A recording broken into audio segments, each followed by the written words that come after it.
지금 이 순간 세계 군사 전략가들의 시선이 하나의 이름에 멈췄습니다.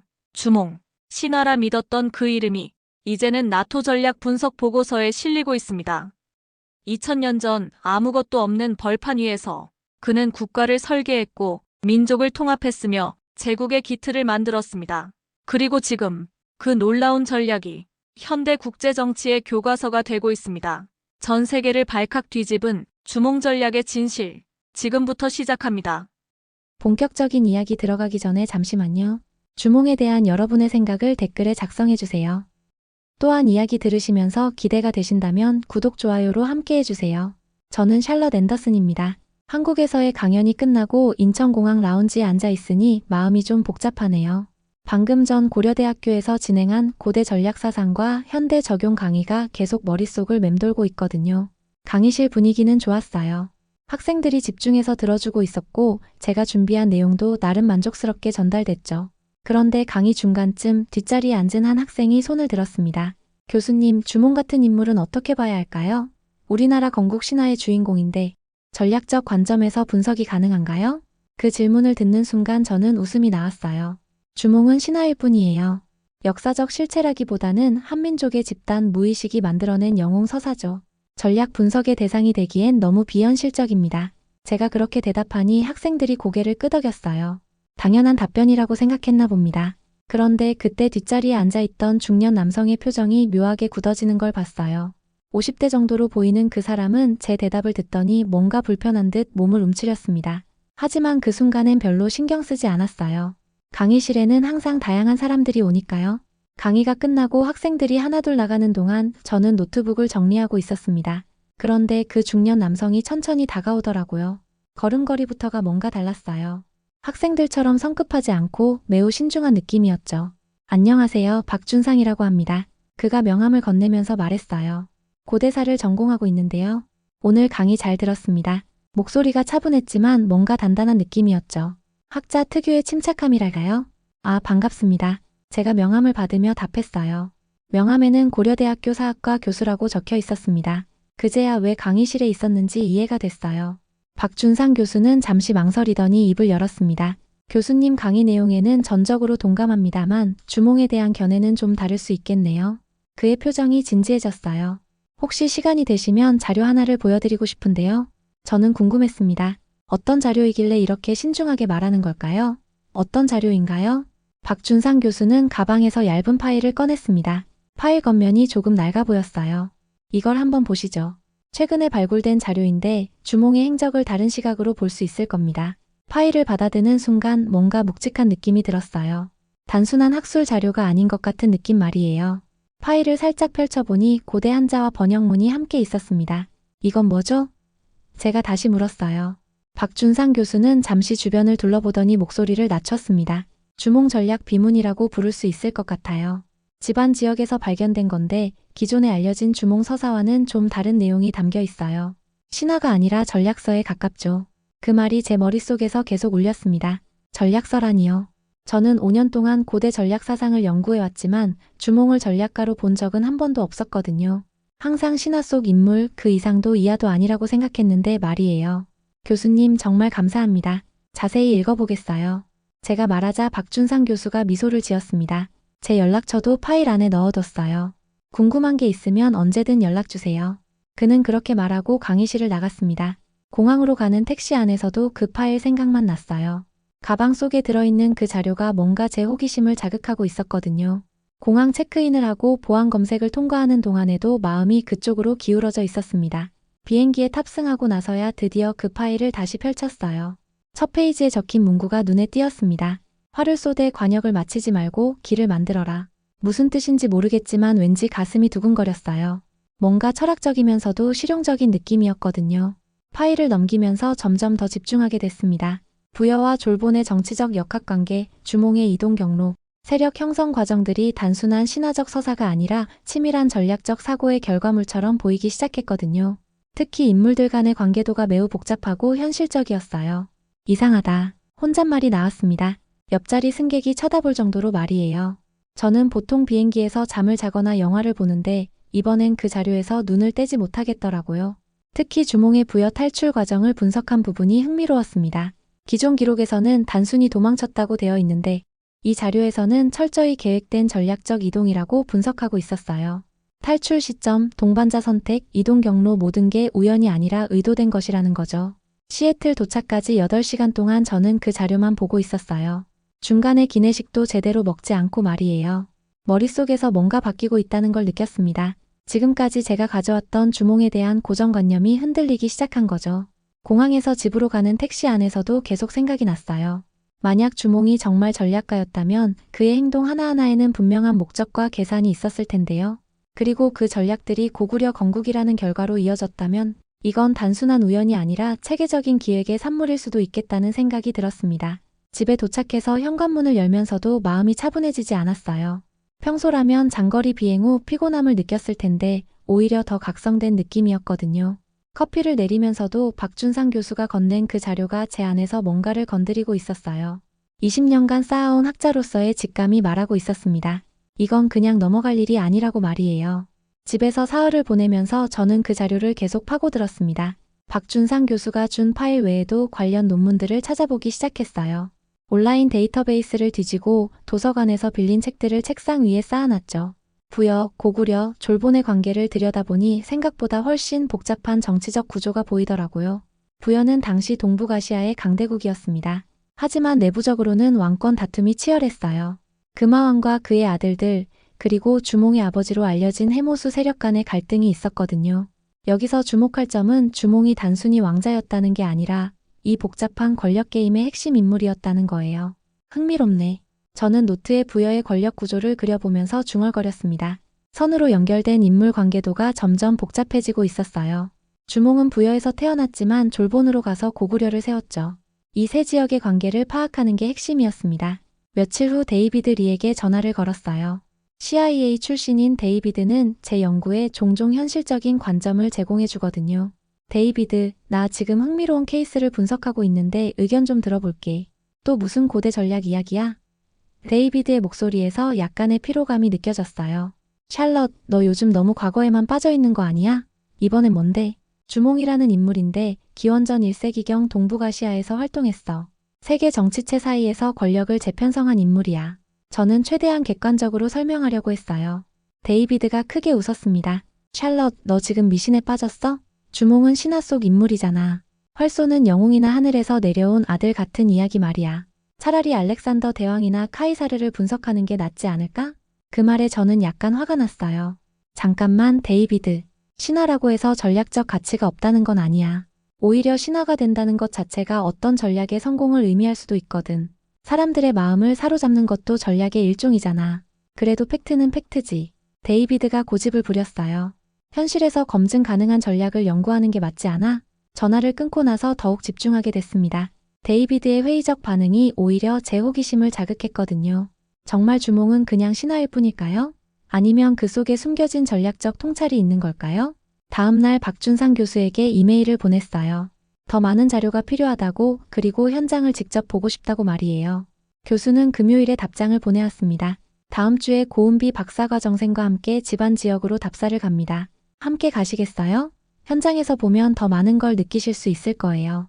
저는 주저없이 항공권을 예약했습니다. 일주일 후 저는 다시 한국에 있었어요. 집안 지역으로 가는 길에서 고은비를 처음 만났습니다. 20대 후반으로 보이는 그녀는 고고학을 전공하고 있었는데 주몽 관련 유적에 대해 독특한 해석을 가지고 있었어요. 샬럿 교수님, 주몽의 이야기에서 가장 흥미로운 부분이 뭐라고 생각하세요? 고은비가 차 안에서 물었어요. 창밖으로 지나가는 풍경을 보면서 말이죠. 아직 확실하지는 않지만 세력 통합 방식이 독특한 것 같아요. 부여에서 나와서 졸본에 정착한 후 고구려를 건국하는 과정에서 기존 세력들을 어떻게 흡수했는지가 궁금하거든요. 고은비가 고개를 끄덕였습니다. 맞아요. 제가 보기에는 주몽이 단순히 새로운 나라를 세운 게 아니라 기존의 새 정치체를 하나의 시스템으로 통합한 거예요. 부여의 정통성, 졸본의 지역 기반, 그리고 고구려라는 새로운 정체성을 결합시킨 거죠. 그게 정말 가능했을까요? 제가 의문을 표했어요. 유적을 보시면 알 거예요. 고은비가 자신 있게 말했습니다. 건축 양식부터가 혼합되어 있어요. 부여의 기법과 졸본의 전통이 함께 나타나거든요. 집안에 도착해서 유적지를 둘러보니 확실히 다른 느낌이었어요. 국내 성터에서 고은비가 설명해주는 걸 들으면서 저는 점점 더 확신하게 됐습니다. 이곳에는 단순한 건국 신화가 아니라 체계적인 전략의 흔적이 남아있다고 말이에요. 여기 보세요. 고은비가 성벽의 한 부분을 가리켰습니다. 이 구조는 부여식 축성법과 졸본의 자연 지형 활용법이 결합된 형태예요. 돌을 쌓는 방식도 두 지역의 기법이 섞여 있고요. 주몽이 두 지역의 장점을 모두 취한 거죠. 박준상 교수가 덧붙였습니다. 그래서 제가 주몽을 전략가라고 부르는 거예요. 단순히 힘으로 정복한 게 아니라 서로 다른 시스템들을 하나로 만들어낸 통합의 천재였거든요. 이건 현대의 기업 합병에서도 찾아보기 힘든 완성도예요. 저는 성벽을 만져보면서 감탄했어요. 정말로 서로 다른 기법들이 자연스럽게 어우러져 있었거든요. 이런 통합이 어떻게 가능했을까요? 아마 주몽 개인의 능력보다는 시스템의 힘이었을 거예요. 고은비가 말했습니다. 각 지역의 전문가들을 적재적소에 배치하고 그들의 경험을 존중했을 것 같아요. 그날 저녁 숙소에서 자료를 정리하면서 저는 뭔가 중요한 걸 깨달았습니다. 주몽의 전략은 파괴가 아니라 통합이었어요. 기존 질서를 무너뜨리는 대신 새로운 질서로 재편성한 거죠. 현대 정치학에서 말하는 연성 권력의 원형이 여기에 있는 것 같았습니다. 노트에 적었어요. 주몽 코드의 핵심 갈등하는 세력들을 새로운 공동체로 통합하는 전략. 이것은 정복이 아니라 포용의 논리다. 이게 바로 제가 찾고 있던 거였습니다. 데이비드가 뭐라고 하든 이건 분명 현대에도 통용되는 전략적 통찰이었어요. 집안에서 이틀째 되는 날, 박준상 교수와 함께 광개토대왕릉비 근처를 걸으면서 대화를 나누고 있었습니다. 아침 공기가 차갑고 상쾌했어요. 유적지 특유의 고요함 속에서 교수가 갑자기 멈춰서더니 중요한 말을 했습니다. 샬럿 교수님, 제가 어제부터 계속 생각해봤는데요. 박준상 교수의 목소리에 확신이 담겨 있었어요. 주몽은 도망치지 않았어요. 탈출한 겁니다. 도망과 탈출이 뭐가 다른가요? 저는 궁금했습니다. 얼핏 들으면 비슷한 말 같은데 말이에요. 도망은 수동적이에요.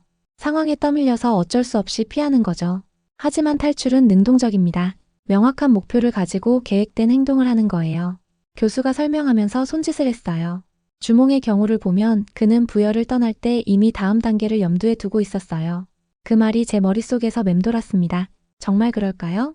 저는 박준상 교수가 준 자료를 다시 꺼내서 주몽의 이동 경로 부분을 펼쳤어요. 여기 보면 주몽이 부여를 떠날 때 특정한 방향을 선택했다고 되어 있네요. 맞아요. 그게 핵심이에요. 교수가 자료를 가리키며 말했습니다. 주몽은 그냥 남쪽으로 간 게 아니라 천문 관측을 통해 최적의 루트를 계산했어요.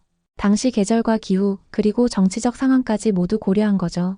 천문 관측이라니 흥미로웠어요. 어떤 방식으로요? 박준상 교수는 하늘을 올려다봤습니다. 고대인들에게 별은 단순히 밤하늘의 장식이 아니었어요. 방향을 알려주는 나침반이자 시간을 알려주는 달력이었죠. 주몽은 특정 별자리의 위치를 보고 이동 시기를 결정했을 거예요.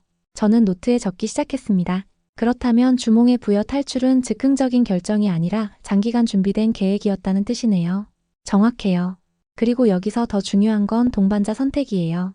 교수가 계속 설명했습니다. 주몽은 혼자 떠난 게 아니라 신중하게 선별된 사람들과 함께 했어요. 각자 특별한 능력을 가진 사람들이었죠. 그날 오후 고은비와 함께 주몽이 화살을 쏜 것으로 전해지는 지점을 찾아갔습니다. 전설에 따르면 주몽이 첫 번째 화살을 쏜 방향이 고구려 건국지를 가리켰다고 하는데요. 고은비는 이 이야기에 대해 완전히 다른 해석을 가지고 있었어요. 교수님, 여기서 화살을 쐈다면 어느 방향일까요? 고은비가 활터로 추정되는 자리에서 물었습니다. 저는 주변 지형을 살펴봤어요. 지형상 저쪽 방향이겠네요. 손으로 남동쪽을 가리켰습니다. 맞아요. 그런데 그 방향이 바로 압록강 하류 지역이에요. 강을 따라 내려가면 졸본에 도착하게 되죠.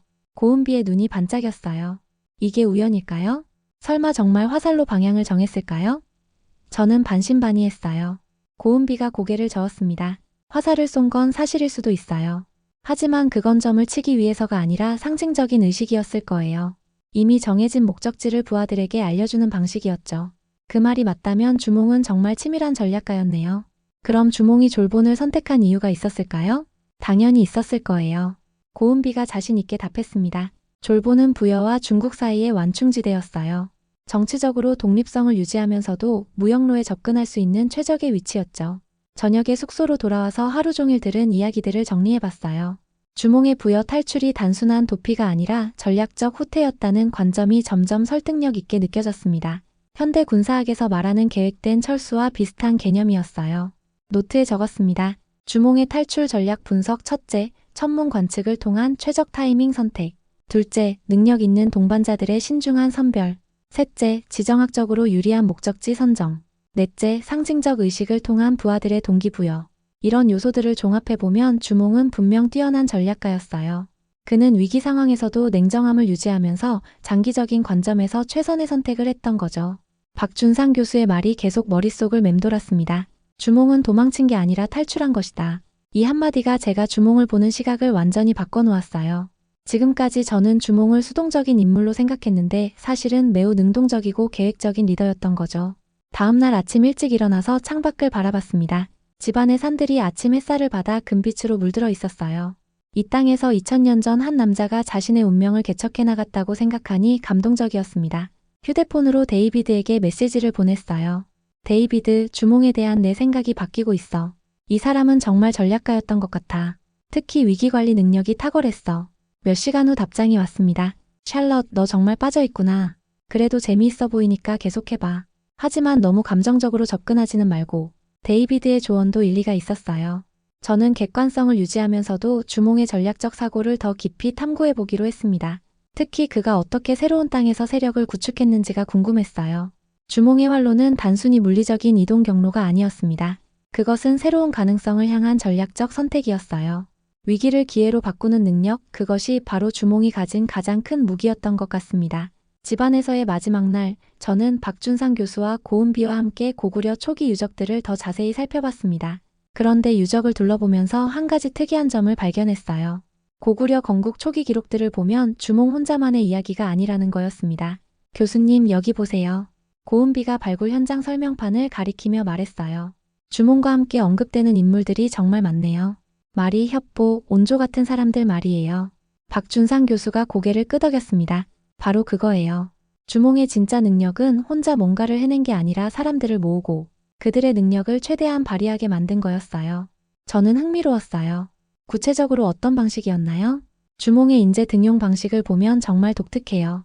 교수가 설명을 시작했습니다. 그는 출신이나 신분을 따지지 않고 능력 위주로 사람을 뽑았어요. 부여에서 온 사람, 졸본 토착민, 심지어 다른 부족 출신까지 모두 받아들였죠. 그게 당시로서는 혁신적인 방식이었나요? 완전히 혁신적이었어요.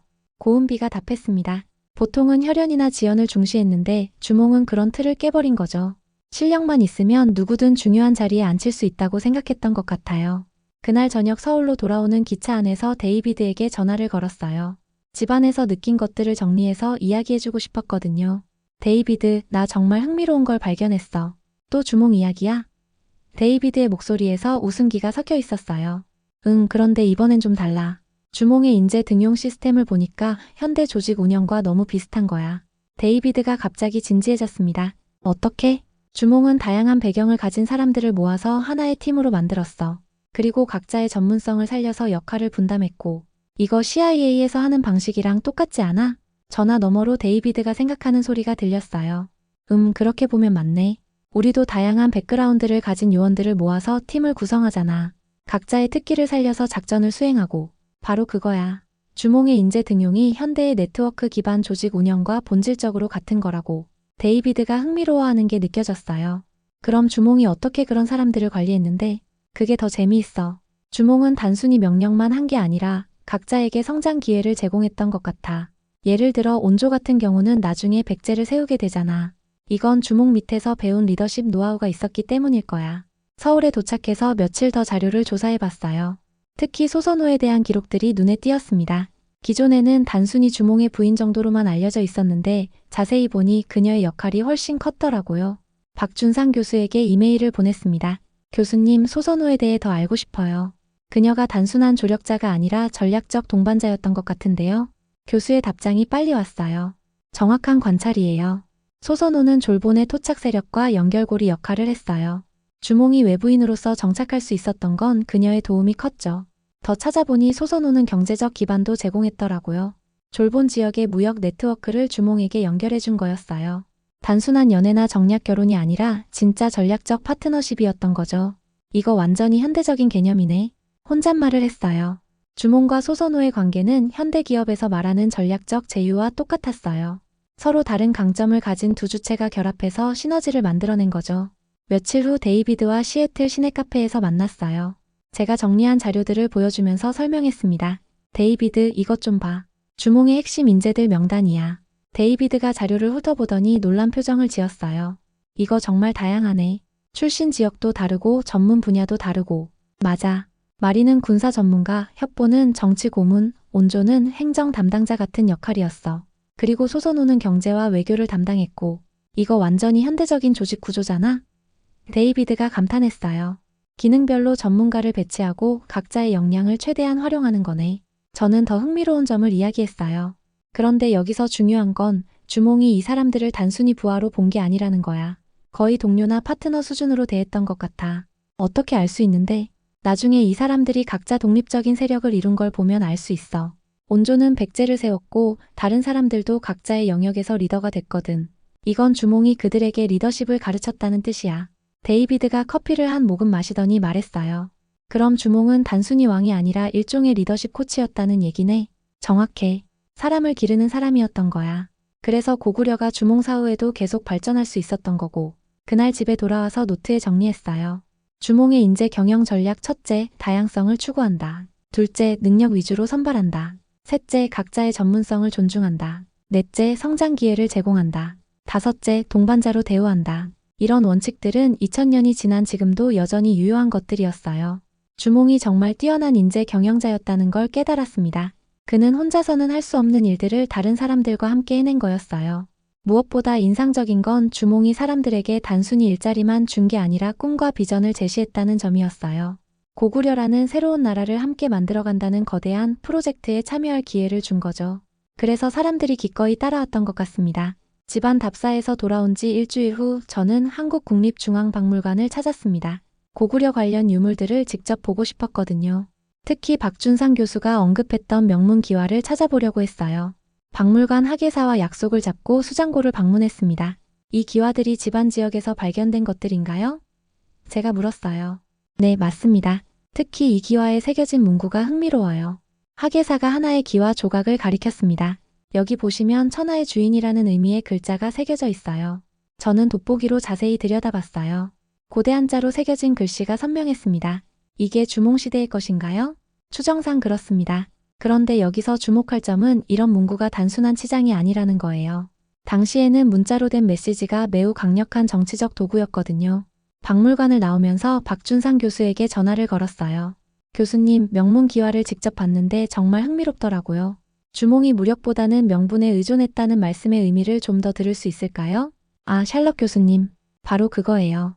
교수의 목소리에 흥분이 섞여 있었어요.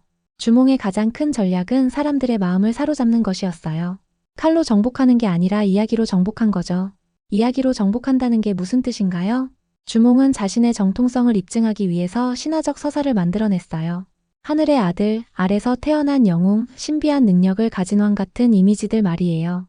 이런 스토리텔링이 당시 사람들에게는 매우 강력한 설득 도구였어요.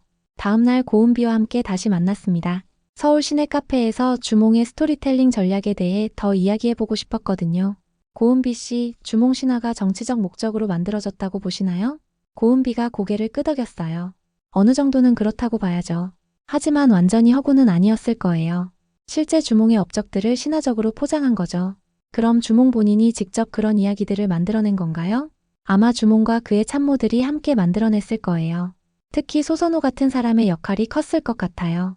그녀는 졸본 지역의 토착 신앙과 전설들을 잘 알고 있었을 테니까요. 저는 흥미로워했어요. 그럼 기존의 전설들과 주몽의 실제 업적을 결합시킨 건가요?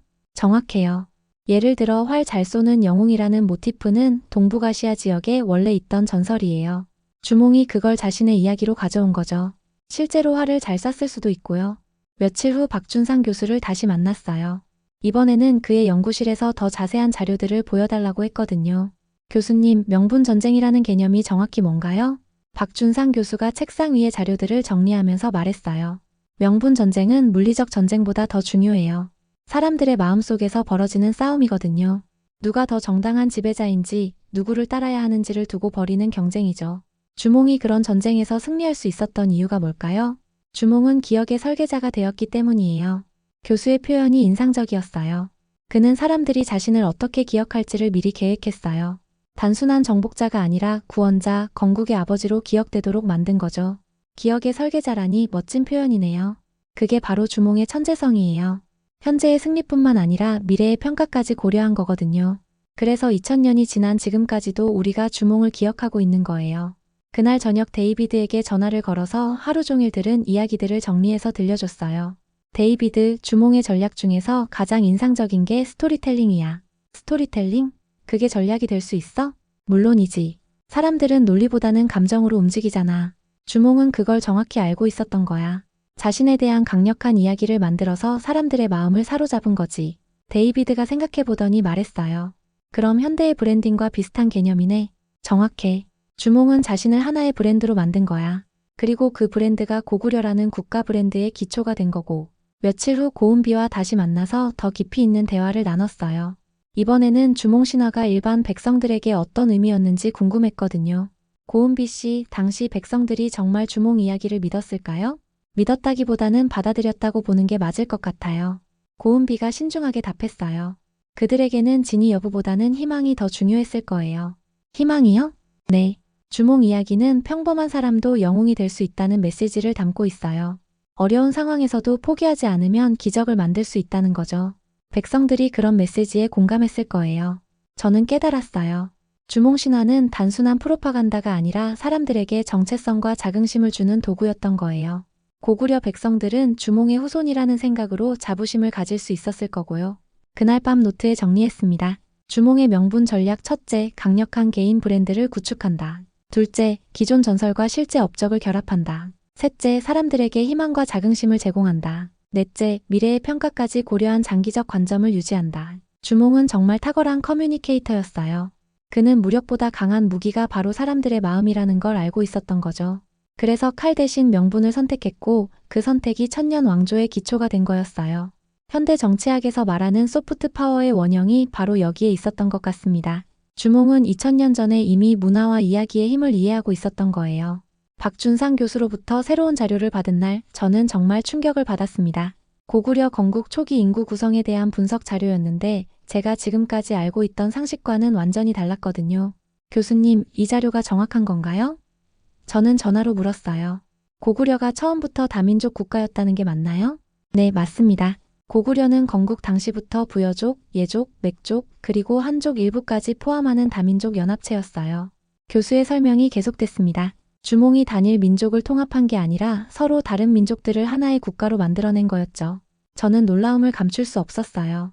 그럼 현재 우리가 알고 있는 단일 민족 국가 개념과는 다르네요? 완전히 달라요.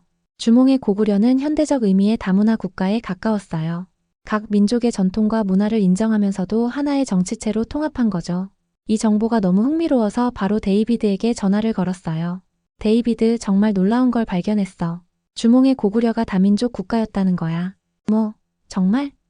데이비드의 목소리에 놀라움이 섞여 있었어요. 그럼 미국과 비슷한 건가? 어떤 면에서는 그렇다고 볼 수 있어.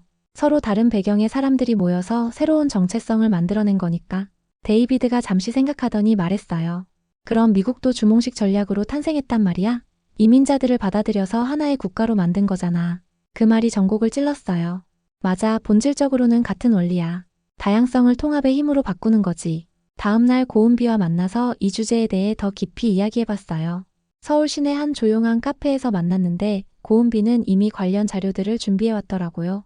샬럿 교수님, 고구려의 다민족 통합 시스템을 보시면 정말 정교해요. 고은비가 자료를 펼치면서 설명했어요. 각 민족별로 고유한 역할과 지위를 인정해줬거든요. 구체적으로 어떤 식이었나요?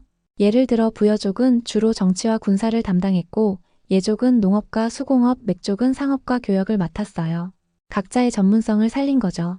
저는 감탄했어요. 그럼 경쟁이 아니라 협력의 시스템이었네요? 정확해요. 서로 경쟁하게 두는 게 아니라 상호 의존하게 만든 거예요. 그래서 한 민족이 이탈하면 전체 시스템이 흔들리게 되는 구조였죠. 며칠 후 집안 지역의 성곽 구조에 대한 새로운 연구 논문을 읽게 됐어요. 고은비가 보내준 자료였는데 정말 흥미로운 내용이 있었습니다. 논문에 따르면 고구려 초기 성곽들은 각기 다른 건축 양식이 조화롭게 결합된 형태였어요. 부여식 석축 기법, 예족의 목조 건축 기술, 맥족의 철기 제작 기술이 모두 활용됐다는 거였죠. 정말 놀라워. 혼잣말을 하면서 논문을 읽었어요. 이거 완전히 현대적인 융합 기술이잖아. 박준상 교수에게 이메일을 보냈습니다. 교수님, 성곽 구조 논문을 봤는데 정말 인상적이에요. 주몽이 어떻게 이런 통합을 가능하게 했을까요? 교수의 답장이 금요일에 왔어요. 주몽의 핵심 전략은 차이를 인정하되 방향을 통일하는 것이었어요. 각 민족의 특성은 존중하면서도 모두가 추구할 공통의 목표를 제시한 거죠. 그 공통의 목표가 뭐였을까 궁금해서 더 찾아봤어요. 자료들을 종합해보니 새로운 땅에서의 번영이었던 것 같았어요. 기존 질서에서 소외됐던 사람들에게 새로운 기회를 주겠다는 약속이었죠. 데이비드와 다시 통화했을 때 이 이야기를 해줬어요. 데이비드, 주몽의 다민족 통합 전략을 보니까 현대 글로벌 기업의 경영 철학과 똑같아. 어떻게? 다양한 배경의 직원들을 하나의 비전 아래 모으는 거잖아. 각자의 문화적 특성은 인정하면서도 회사의 목표는 공유하게 만드는 거지. 데이비드가 감탄했어요. 그렇게 보니까 정말 그렇네. 주몽이 2000년 전에 이미 다이버시티 매니지먼트를 했던 거구나. 맞아.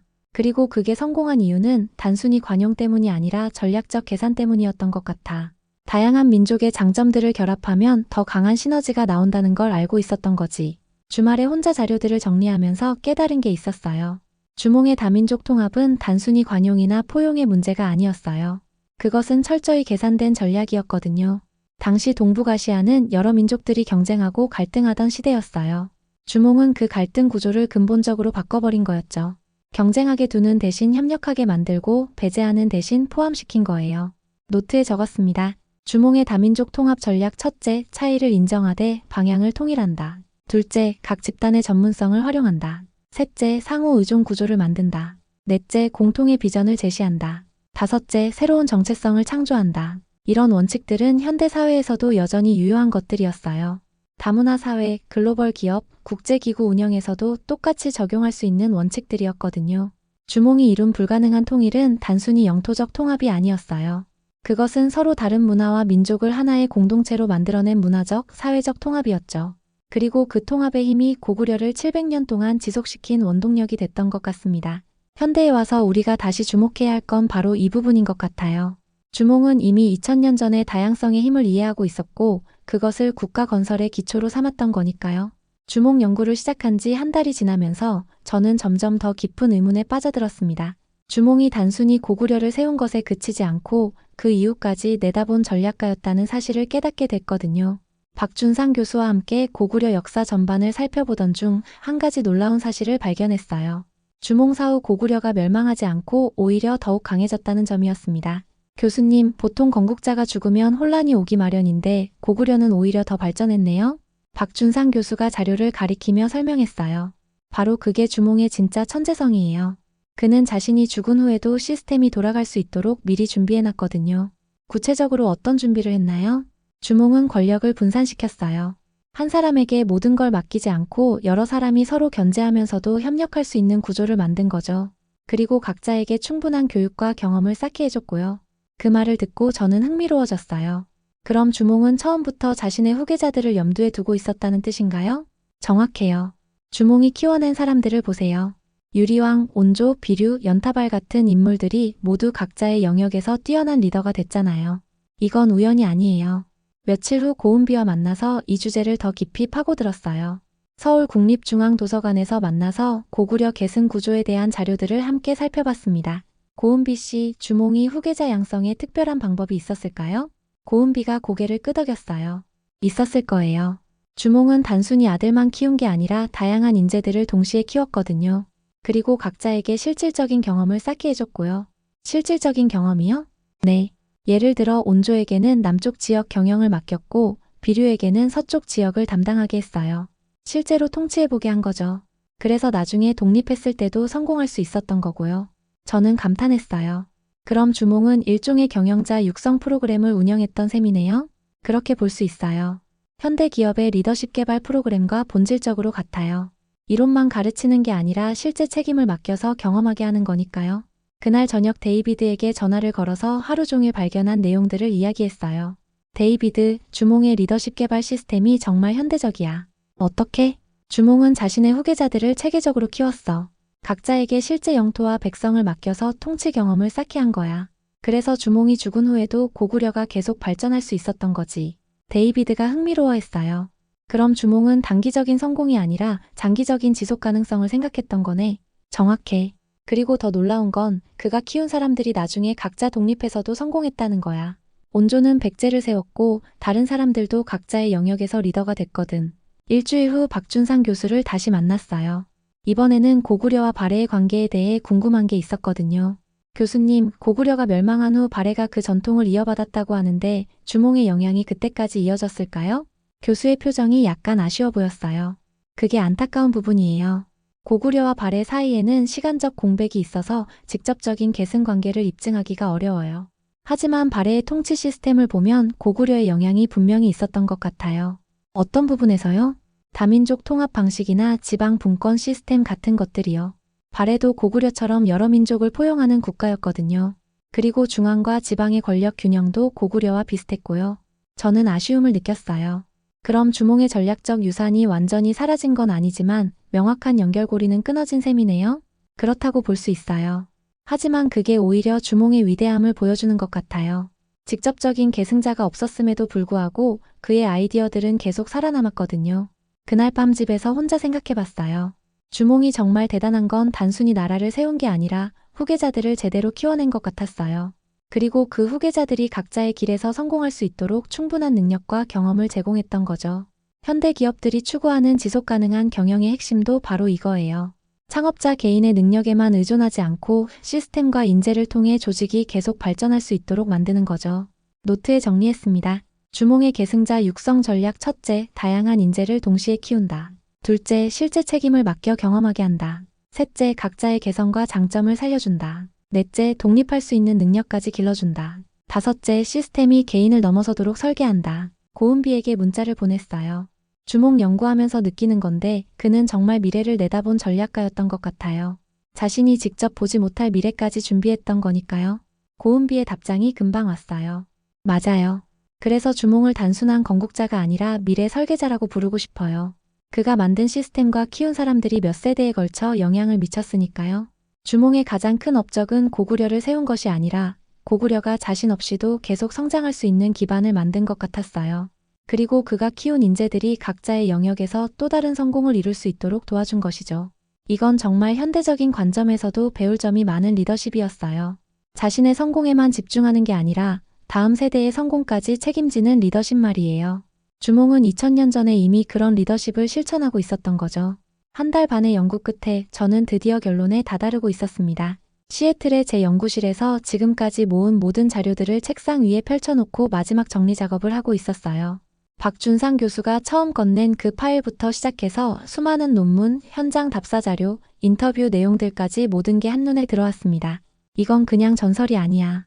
혼잣말이 나왔어요. 이건 완전한 전술서야. 주몽의 모든 행동에는 일관된 논리가 있었어요. 부여에서의 전략적 탈출, 졸본에서의 세력 구축, 다민족 통합 시스템, 후계자 양성 프로그램까지 하나하나가 모두 치밀하게 계산된 전략의 일부였던 거죠.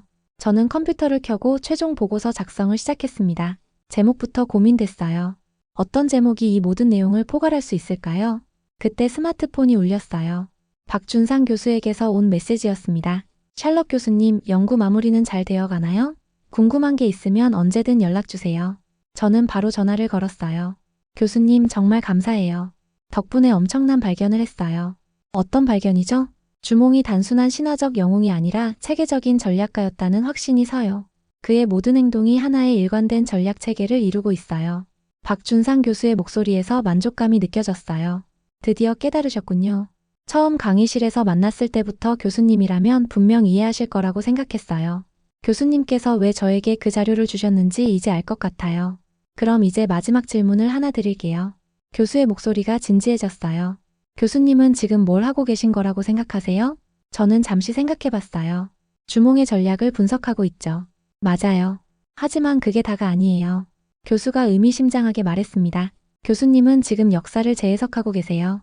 그리고 그 재해석을 통해 새로운 의미를 창조하고 있고요. 그 말이 가슴 깊이 와닿았어요. 그럼 제가 지금 하고 있는 일이 역사를 설계한 사람과 그것을 다시 설계한 교수님은 본질적으로 같은 일을 하고 있는 거예요. 박준상 교수의 말이 제 마음속 깊은 곳을 건드렸습니다. 둘 다 이야기에 새로운 의미를 부여하는 사람들이니까요. 전화를 끊고 나서 저는 오랫동안 생각에 잠겼어요. 정말 그런 것 같았거든요. 주몽이 자신의 행동을 통해 새로운 서사를 만들어냈듯이 저도 그 서사를 현대적 관점에서 재해석하고 있었던 거죠. 다음날 데이비드가 제 연구실로 찾아왔어요. 샬럿, 너 요즘 정말 달라 보여. 뭔가 확신에 찬 느낌이야. 데이비드, 나 정말 중요한 걸 발견했어. 저는 흥분을 감추지 못했어요.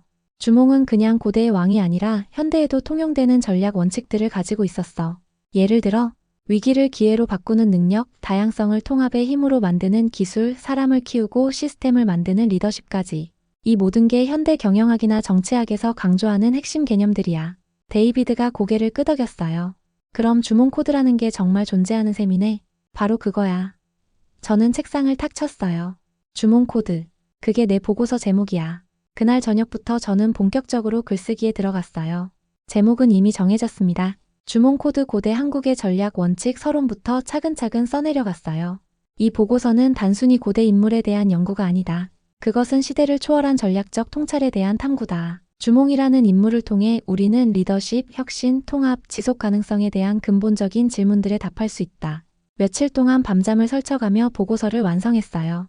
주몽의 전략을 5개 핵심 원칙으로 정리했습니다. 첫째, 위기를 전략적 기회로 전환하라.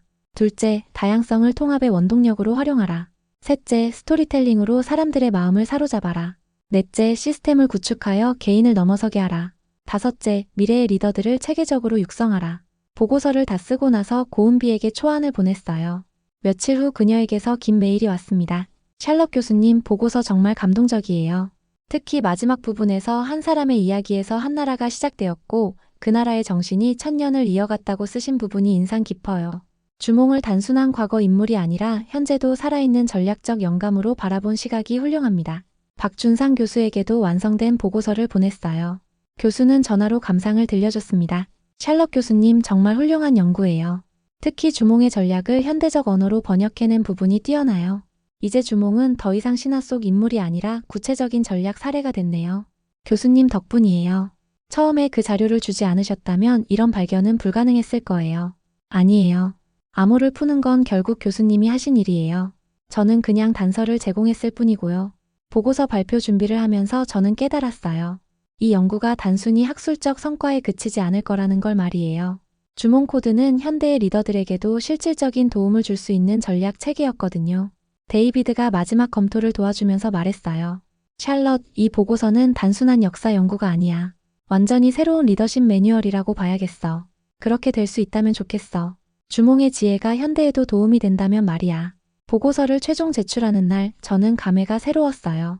2달 전까지만 해도 주몽을 단순한 신화로 여겼던 제가 이제는 그를 위대한 전략가로 인정하고 있었거든요. 이것이 바로 제가 찾아낸 주몽의 진짜 모습이었습니다. 신화 속 영웅이 아니라 시대를 초월한 전략적 통찰을 가진 리더. 그리고 그의 코드는 2000년이 지난 지금도 여전히 유효한 지혜였어요. 여기까지 시청해주셔서 정말 감사합니다. 당신의 댓글 하나가 다음 감동을 만듭니다. 구독, 좋아요 잊지 마세요.